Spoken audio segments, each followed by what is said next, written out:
Hi Curtis, this is Claire Boyer. I'm responding to your week 3 forum. It's after 1 in the morning and I should be in bed, but I saw your forum and I thought it was really insightful, so I wanted to respond while I still had a few brain cells left. So we'll see how this goes.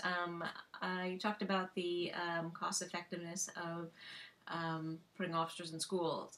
First of all, obviously, being a peace officer like yourself, this issue is right up your alley. I'd love to pick your brain more on it, just because I am pretty interested in this issue and sort of what can be done. I was pleased to hear about your own agency and the sort of new and different training you're doing to respond to active shooters. I think that's great. I think that's that would go a long way. I think obviously other agencies should do that and probably are doing that.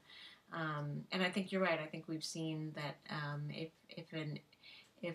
when confronted by peace officers, a lot of times these situations diffuse pretty quickly. So, the unfortunate thing, of course, is when you've got folks like this man up in Newtown and the kind of firepower that he has. He could do a hell of a lot of damage very quickly, but that's a whole other issue that I won't get into here, or at least we'll try not to.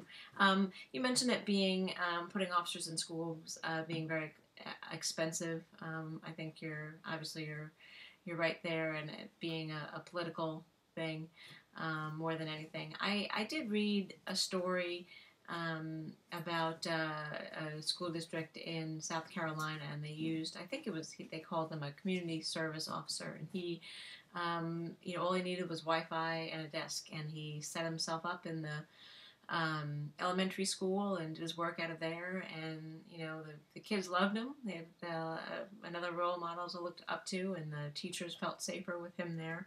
The town was happy that they didn't have to use taxpayer dollars to do this, and it seemed like such a simple fix. I'd love your thoughts on that, whether that kind of gets done, already, or if it's, if it takes officers off the street where they belong, or I guess I'm curious to know what your thought is. It seems like it's too simple of an idea, but it might, I don't know. Maybe that's just political too. Maybe it would just make people feel safer, but whether or not they'd really be safer, again, when you've got these kinds of deranged, people that just, they're think if they're bent on doing harm, they're going to do harm, right? But I'm really interested in this issue, and I think that now is a time for all of us to come together and come up with some solutions. Hopefully, we can, stop these kinds of things from happening, at least,